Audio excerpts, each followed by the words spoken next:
The Hortus Here's a Shotgun event has blessed us this holiday season with FedEx and his shotgun ASMR. That's not the only present we all got, since with this event, we also got Reaper modules instantly, instead of having to wait until A at the Almost Deads event. This turns Eggs 2 into Segs 2 instantly, giving me a small hope that a Christmas miracle will happen that will allow me to beat this event more accurately. However, that wasn't the only present I myself got, since Saint Yo started visiting me early. At a random nondescript garage sale, I found this mysterious limited edition version of Arknights in a garbage can. The totally not shady owner told me just to take it, since it would bless me with good luck and much more. I of course obliged and took it home, plugged it in, and started the game before my streamed attempt. And lo and behold, Executor came in the first 10 pulls, meaning this copy was blessed and legitimate. So with all these gifts I have gotten this holiday season, it is time to see if I'm able to bring about a miracle and clear this event lore accurately. HE1 introduces the central gimmick of this event: civilians and statues. Since Chapter 8's Unaware Civies and Chapter 12's Sus Imposters Among Us were not enough, and we now have civilians whose main goal is to panic so hard they die. Lucky for us, we are given angel statues that are able to calm the civilians down, yet this provides no real relief due to its high DP cost of 20. My team this time around is rather expensive,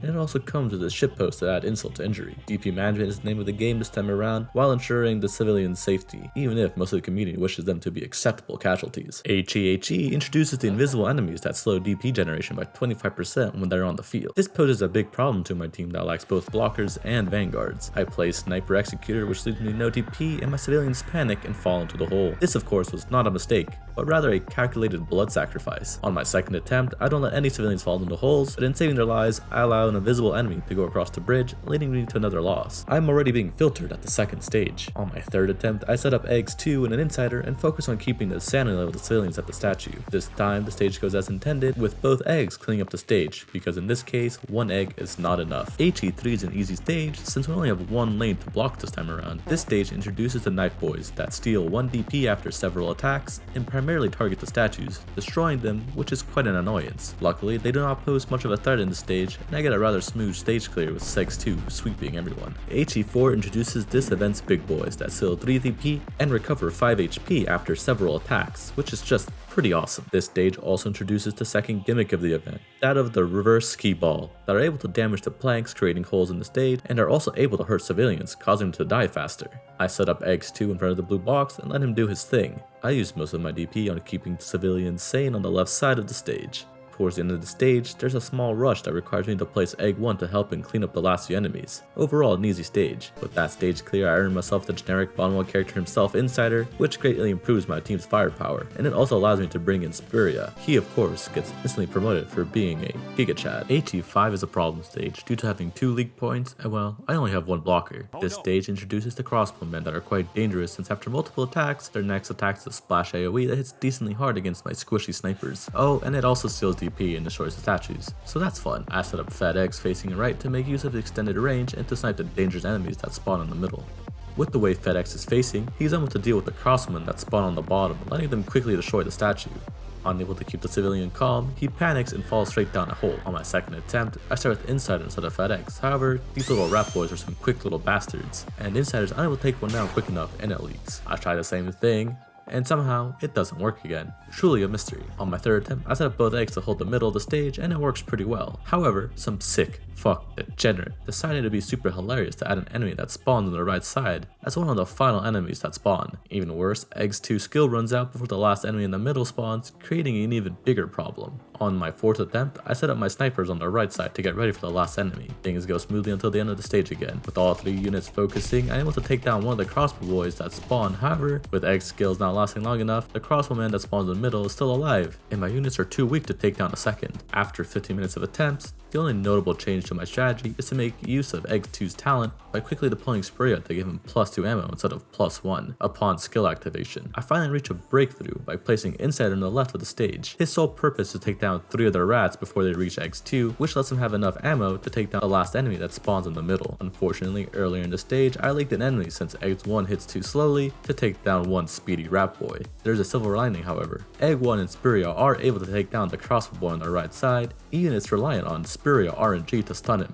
On the next attempt, we get all the way to the end with no problem, but the shitpost that is Spiria doesn't stun enough, letting the enemy get past Egg 1 with a non-visible health bar, resulting in a crushing loss. Finally, on my winning attempt, the stage goes smoothly all throughout. With the final enemy spawning on the right side, I deploy Spiria and activate Executor skill.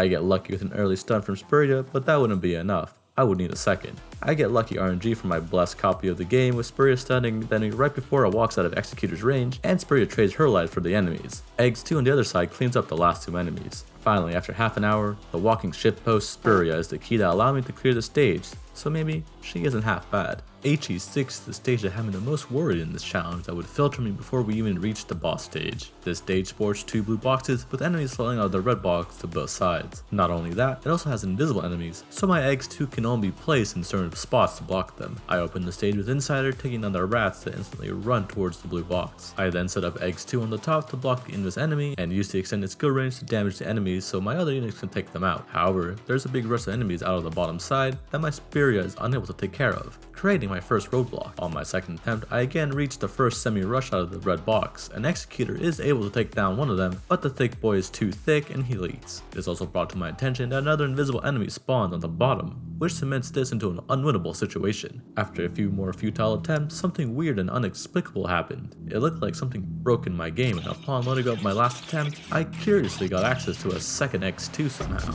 I wouldn't let this opportunity slip me past. I set up X3 on the top blue box to block and be that side's primary lane holder. X2 is set up on the bottom lane. This stage goes rather smoothly with the eggs doing their job quite nicely. This stage introduces the jump scare lolly, who deals massive amounts of damage if she's able to get off all her shots. I use Spurya as another human sacrifice and let her be deleted by the jump scare lolly.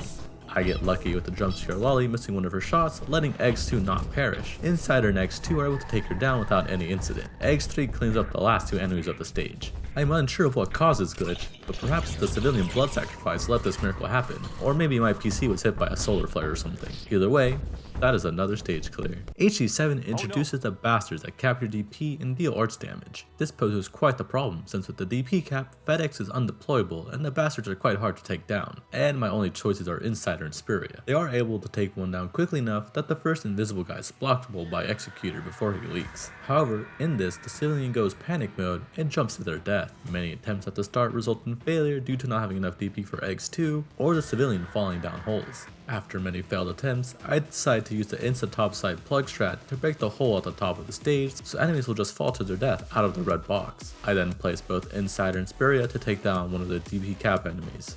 With both of their skills active and good RNG, they're able to quickly take down one, letting me retreat and place X2, and have enough DP to plug the hole before the civilian falls down it. However, the arch damage is too much for my X2 without masteries, and he perishes to them once they start moving, leading to another failure. I again get to the moment the arch damage lads start moving, but even with max mod, the no masteries block X2 from being able to survive 2 of the arch dudes. On my next attempt, I borrowed S3M3 FedEx in lieu of having an extra unit in Spurya. X2 is able to take down the first rush of arch dudes quite easily due to having masteries.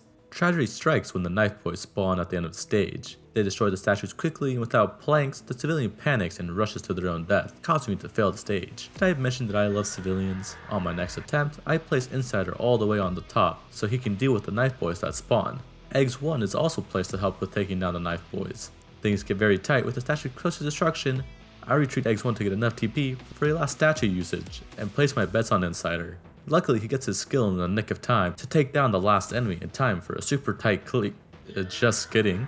I get absolutely robbed at the end of the stage, with the civilian perishing 6 frames before the challenge complete came up on screen. I heckin' love civilians. On my winning attempts, I again got to the end of the stage rather smoothly. This time I use Insider's skill early to take down one of the knife boys a little more quickly. I then deactivate the skill so I can cycle for the last enemy. This works out as intended, leading to a victory screen without the daylight robbery. We have finally reached HE8. A stage that is seemingly impossible, with only one blocker available to me, the multiple lanes with boulders, the random spawning enemies, the invisible lads that heavily restrict where I can place my egg 2, and a boss that cannot be damaged. Instead, the stage focuses on you being able to keep the civilians alive till the end, are all mechanics that are hard counters to my team that I've been given for this event. However, I'll not let these odds deter me, so it's time to give it my best shot. This stage confirms that not all human life is created equal, since we see 3 civilians plummet to their deaths without us losing a single life seal, meaning they were not even worth mentioning, nor saving, since the last 2 are the ones that have any meaning. I start by placing my eggs 2 on the right side to get the first rat that is heading towards the blue box, but I immediately lose due to a second rat running down the left. I start with eggs 2 on the right again and use both Insider and Spurya to take down the initial rush of rats on the left. This works, but once the crossbow boy in the middle starts moving,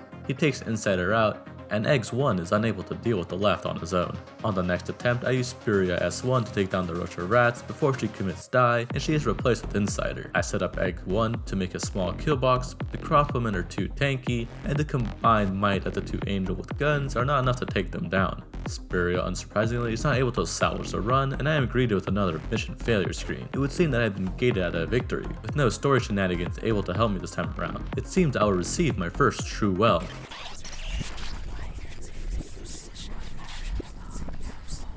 I start by placing Executor on the top of the stage to block the initial rush of enemies. Executor is placed on the top left lane to block the boulders and keep the civilians healthy. We get through half of the stage quite comfortably with Executor holding all the lanes. Executor is placed on the right side to be the king he is and protect the civilians from the boulders from which he perishes. On the left side, Executor does a good job of holding the few enemies that spawn on top of him. Executor is placed in the middle lane to not let the boulder explode and damage the civilians, and he valiantly gives his life for the civilians. All of this is just good enough for the civilians to last long enough till the last boss finally perishes, and we get a stage clear, bringing home another lore accurate win. It seems I blacked out, but somehow I got the full 3-star clear in this event. Every time I watch the VOD back, I seemingly forget it as soon as I stop watching. So as they say, ignorance is bliss. This event's mechanics are for me quite fun, since while it's still brute forceable, you're still required to interact with the mechanics of the event, no matter how tedious or bad you think they are, and play around them. Civilians of course are an annoyance, but without them, this event would be extremely boring. Let me know what you thought of this event and its decisive mechanics. If you made it this far, consider liking and subscribing. Every little bit helps. Now, I think I have a cursed game cartridge to go burn.